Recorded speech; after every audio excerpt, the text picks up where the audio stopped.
Hello, everyone. Thank you for joining us for the very first episode of Real Talk with Sacha. I'm your hostess, Sacha Johnston. Before we get started today, I have to say thank you to a few people who have been very instrumental in making this happen. And the first person I want to thank is Dr. Joe Casper. Dr. Joe is the host of Underground Health Club, which is also on ProView Networks, and he's also an expert in nutrition and wellness.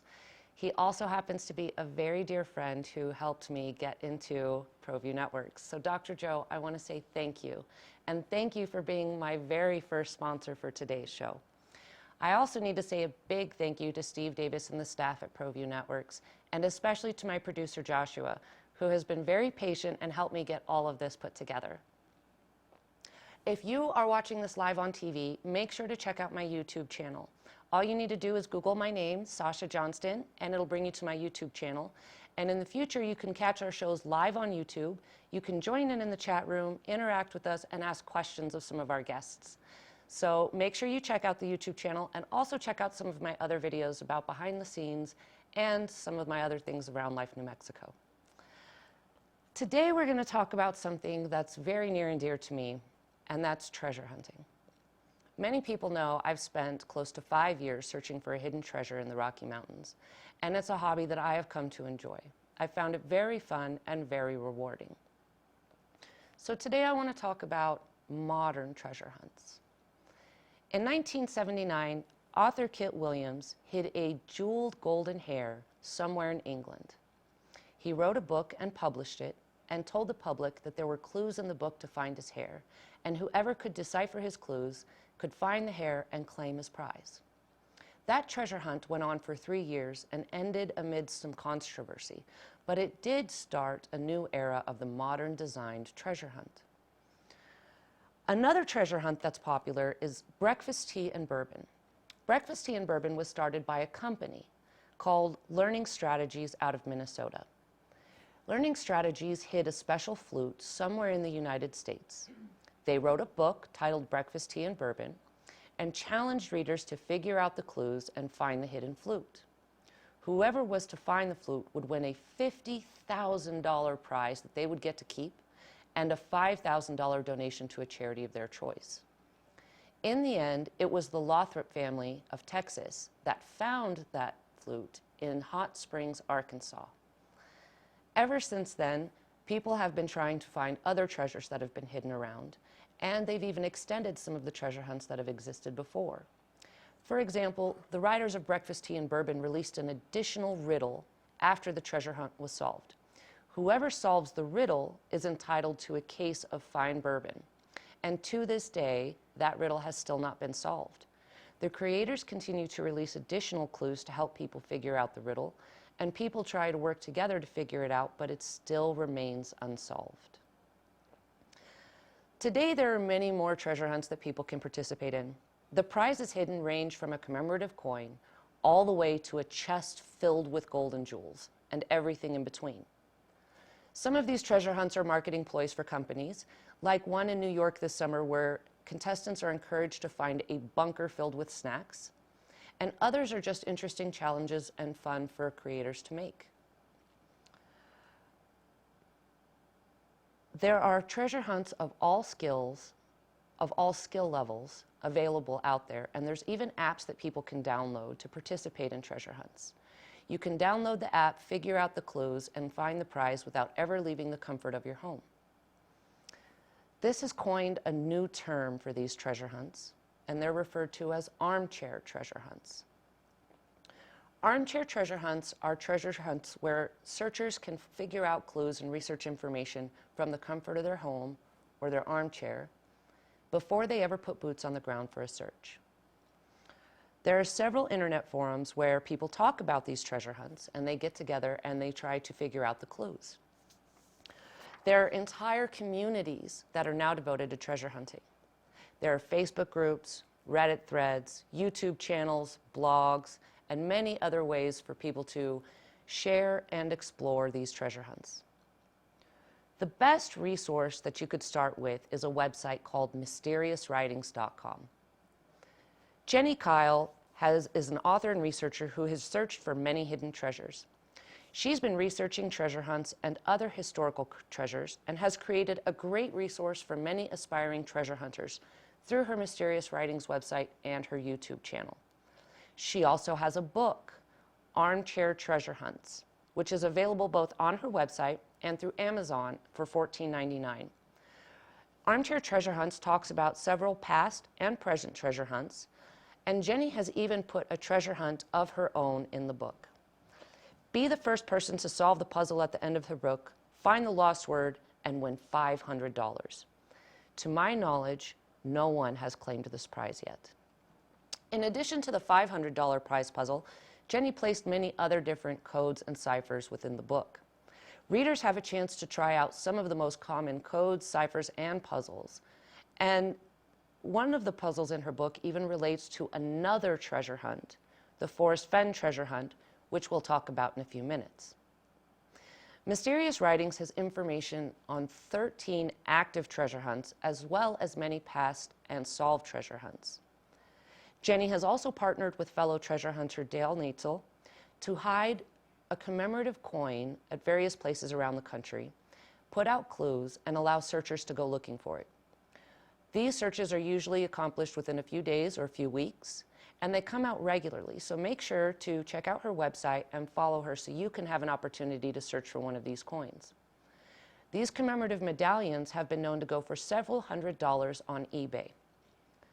New Mexico even has its own version of an organized treasure hunt. New Mexico Treasure Hunts has a Facebook group where someone hides gold, silver, or cash somewhere in New Mexico and then posts a picture of where it's hidden and tells you what city it's located in. The users on the Facebook page try to find it, and the first person to get it gets to have it. They usually often post pictures of themselves or videos finding the treasure and sharing the victory with the other members of the group. People from all over New Mexico get together and try to help these people find these treasures, and they all feel like they get to participate. When we come back from our commercial break, we're going to talk about the Forest Fen treasure hunt, and we're going to visit with a very dear friend of mine, Cynthia Meachum. She's been searching for the same hidden treasure I have for longer than I have, and she has some especially interesting insight that I think we'd like to share. But New Mexico is home to many different treasure hunts, and there are treasure hunts all over the country, so be sure that you do a Google search and check out some of your local resources, because there are Facebook groups, blogs, forums, and Reddit threads available for everyone to participate in. So I really hope that you guys take a chance on trying out a treasure hunt, because it's a really great experience, and it will get you outside of your bubble. And it also introduces you to a whole new group of people who share similar interests and likes as you.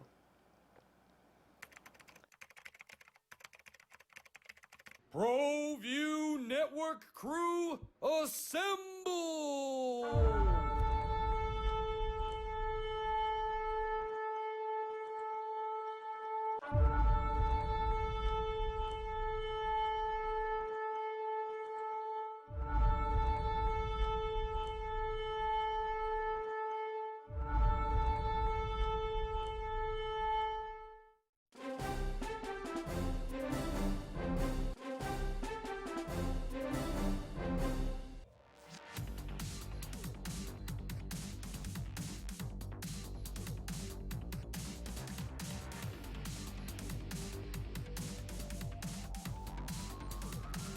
That's good for first. High school sports are back live on ProView Sports Network. What is glamour? Frailty. What is desire? Diamonds. They say a life lived without passion is hardly worth living. Ma'am? Ma'am? Ma'am? Dang, this one made me feel all special.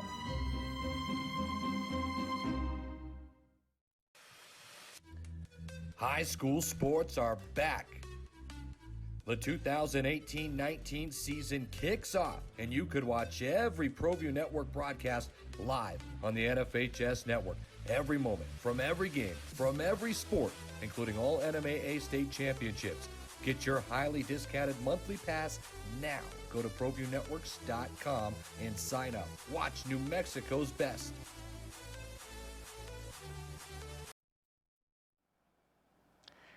Thank you for joining us, everyone. And again, if you're not on our YouTube channel, you should drop into the chat room really quick. You're going to have an opportunity to ask my guest a few questions here in a few minutes. First, I want to introduce you to the Forrest Fenn treasure hunt. One of the greatest treasure hunts of our time, and probably the most famous. It has its roots right here in New Mexico.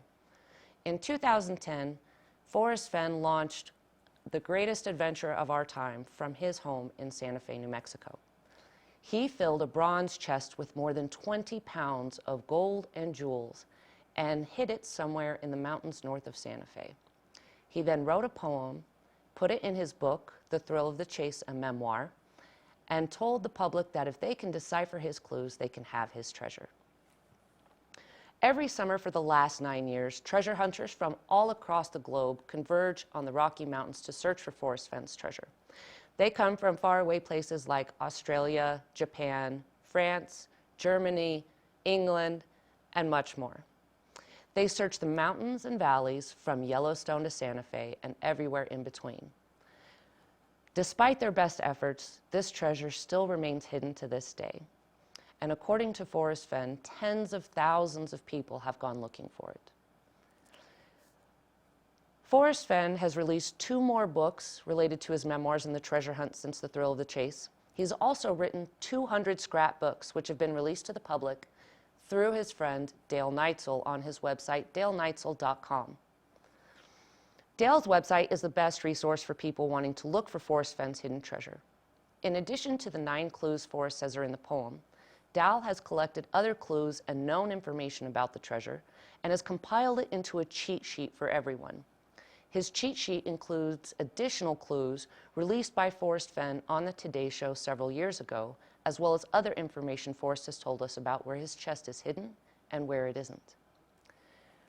This particular treasure hunt has captivated so many people because of the sheer size of the prize.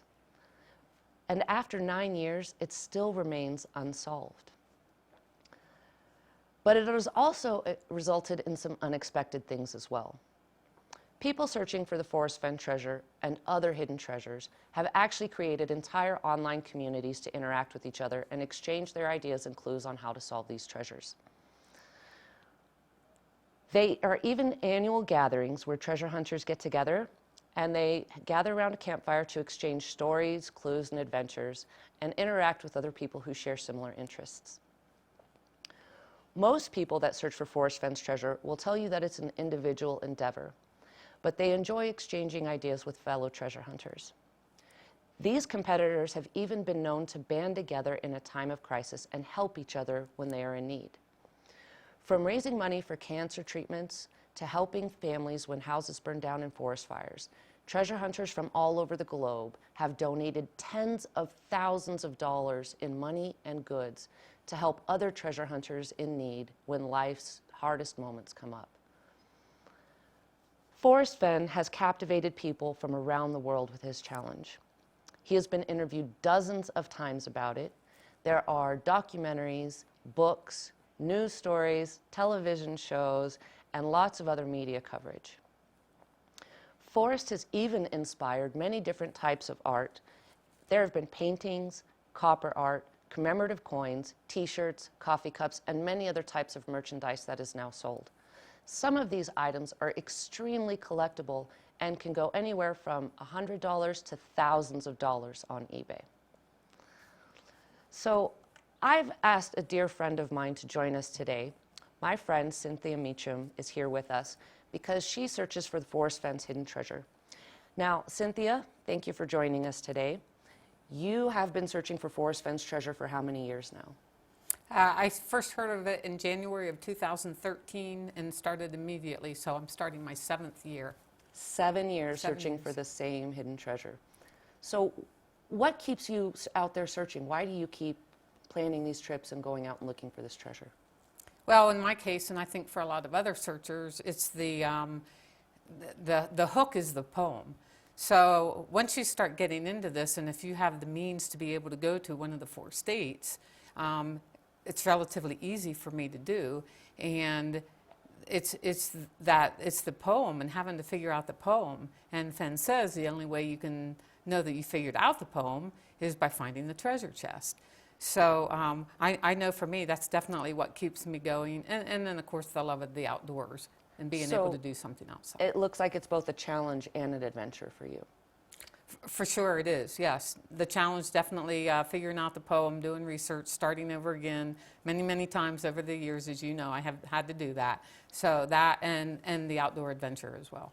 So how many times would you estimate you've gone out searching for this treasure?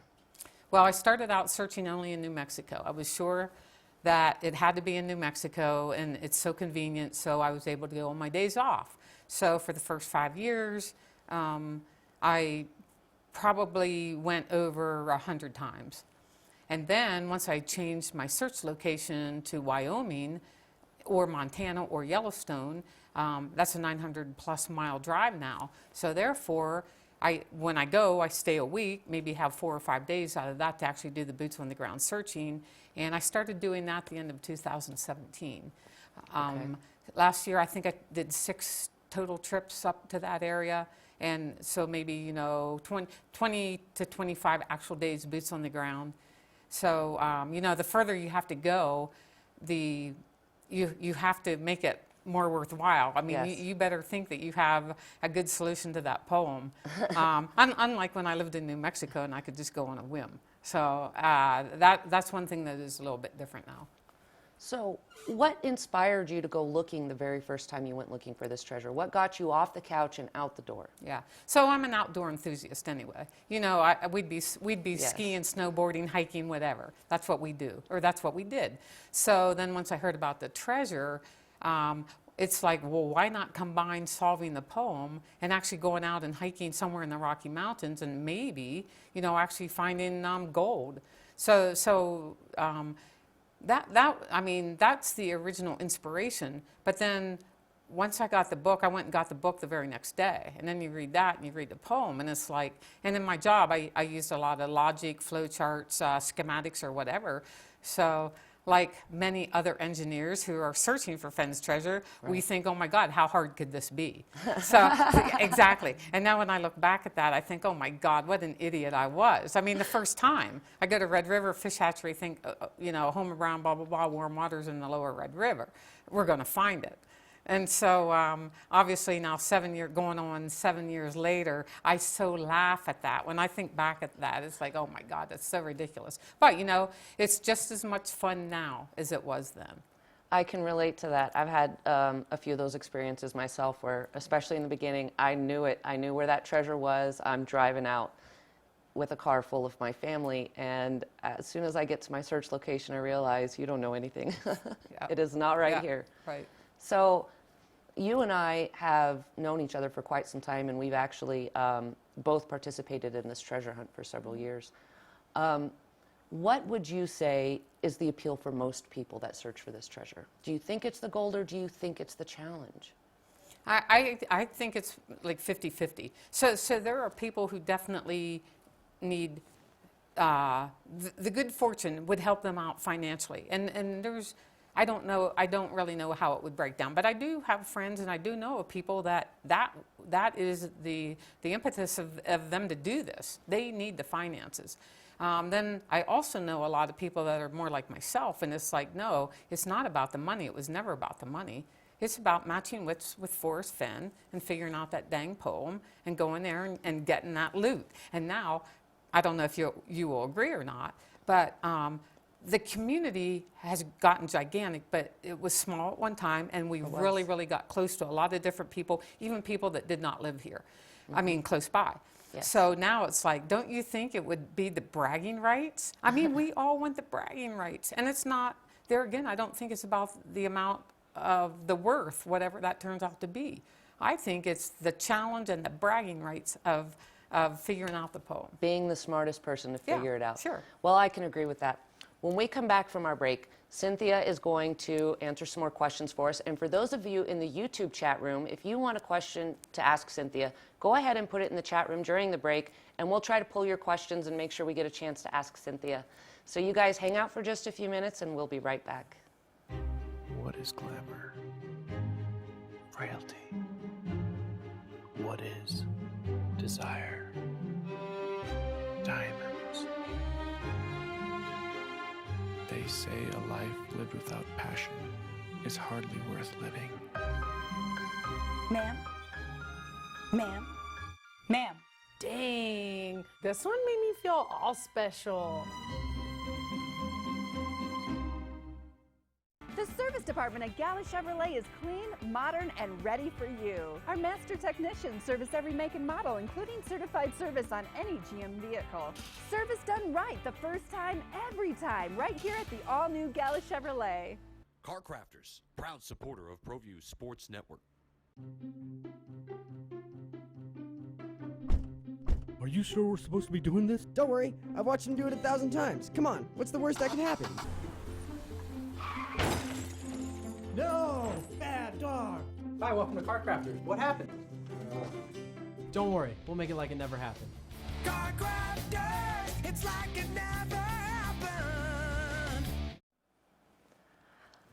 Thank you so much for joining us, everyone. We're back with Cynthia Meachum today, and she is a treasure hunter who's looking for the Forrest Fenn treasure for almost 7 years now, you said. Good. Well, Cynthia, one thing I want to talk about today is this community that you've been referencing and that I'm also a part of as well. What do you think brings all these people together to become friends, acquaintances, and in some cases, search companions? Yeah, booze. Just kidding. No, I'm sure there's probably some truth to that. So what draws us into the community? Forrest Fenn himself, I'd have to say. I mean, because Forrest has been engaging with the searchers and the community since the beginning. I think his participation is what actually created the community. And then as we each got to know each other, and because of the Fenbury functions held annually, and just, you know, then people come to town that we get to know on the YouTubes or the internet or whatever. Right. They come to town, then we get together, even if it's a smaller group. I mean, like our lunch the other day. Yeah, exactly, right. There does seems to be a lot of gatherings, and that's the next thing I want to talk about is Fenbury that you mentioned. So Fenbury, for those of you who have never heard of it, is an annual gathering in the mountains north of Santa Fe where treasure hunters get together and camp for a few days, have a potluck, exchange stories, play games, give away prizes. And it's become quite an event. Right. I mean, Sure. the last time you and I organized it together, I remember we had about 150 people attend. Yes. Of all ages, from retired to almost babies. There is even a baby named after the treasure hunt that I'm aware of. So Yes, there is. what keeps you involved with all of these events? Why do you keep going to these things, and what do you get out of them? So one of the things I love about the events are I get to see a few searcher friends. That's the only time I get to see them. Right. So last year there was a function, smaller event gathering in West Yellowstone, and I actually met some people there. I met them for the first time, you know, fellow treasure hunters, met them for the first time. Some of them I became friends with, emailed back and forth. Some of the guys, the one guy, Gary, he lives in Florida, and he's going to be coming back. Now, I haven't seen him since last year, so I'm all excited to get to see him and other people that attended that. And then the Fenburys back in 2016, 2017. Some of those people I haven't seen since then. So, I mean, getting to see these people, talk to these people, I'm so excited, and I actually can't wait for both events. So I think they're going to be really good ones this year. That's my favorite part also. I really enjoy the interaction with other people, and it is nice to get together with people who understand what you're talking about, because there's a lot of words in this treasure hunt that people are like, what are you talking about? Yes. So we did have a question from someone. Jason Dent asked, he wants to know, what's the most interesting thing that you've seen on one of your treasure hunts? Other than myself. And we're not going to talk about the we picture. won't discuss that. One of the most interesting things I've seen, I would have to say that, so I treasure hunt alone. So Yes, as do I. Yes, right. So when I first saw Yellowstone National Park, I only went there because of Forrest Fenn and the treasure. With your searching interview there. with Dale, right? Yeah, yeah, that one too. But even after that, when I went again the next time and I was alone, I mean, I saw stuff that you've seen in pictures or you've maybe seen on National Geographic, and I mean, I was so in awe of it. I mean, I know this sounds really ridiculous, but I mean, it almost brings tears to your eyes when you see something that is just that gorgeous, and then you're outdoorsy anyway. And to me, that has to be the best thing I have ever seen because of the hunt and Fenn was Yellowstone. So I actually haven't seen Yellowstone, but the way you describe it, like I can feel your pull and your love for it. So it's on my bucket list now. So I'm going to ask you a question. I know you've been asked many times, and I've been asked many times. So first, let's start with, you happen to know Forrest Fenn, is that correct? That's correct. And you would actually consider yourself a friend of his? I would. But many people doubt that he's hidden this treasure and think it's real. And I want to know, what do you think? Do you think he went out there, put a box filled with gold and jewels, and really left it there for somebody to find? I absolutely do. And that's one of the things that I tell people who doubt Forrest, who have never met him, and then eventually they get to meet him, whether it's at a Fenbury or whatever. Once you meet Forrest, whether it's at the bookstore, at Fenbury, whatever, and you actually get to talk to that man, you would never, ever doubt that he did this. I agree. I know Forrest as well, and I would call myself his friend as well. And after knowing him for many years, I think it's safe to say neither of us have any sort of special clues that are getting us any closer. I don't think so. Especially considering we search about 2,000 miles apart from each other. That's so. right. Yes, yes. So I wanted to see if we had any other questions. Tom Walker wants to know if you will have the treasure to show him when he gets here to visit you in September. Absolutely. Did you hear Tom? She says absolutely. I hope so. Good. Well, Cynthia, of all the things that you've experienced and seen, what is your favorite part about the treasure hunting?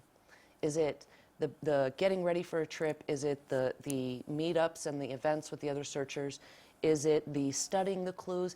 Is it the drive to Yellowstone, or is it just the days of aloneness in the middle of the wilderness? What is your favorite part of everything it takes to do this treasure hunt? That's an excellent question. So, because I think I've been doing it so long, I'm so sick of the poem. It loops through my head still 7 years later. So, it's not that anymore. But I must say, now that I actually drive to Yellowstone or Montana or Wyoming, it's getting ready. It's like putting all your gear in the truck and then driving. I swear to God, I love to drive. And I do too. Sometimes Molly might be with me, but Molly doesn't say much. So I have the radio, and it's just the thinking, and it's just that drive, and then the anticipation of knowing, especially if it's a new spot for me. That anticipation, it's like Christmas is going to happen as soon as you get there.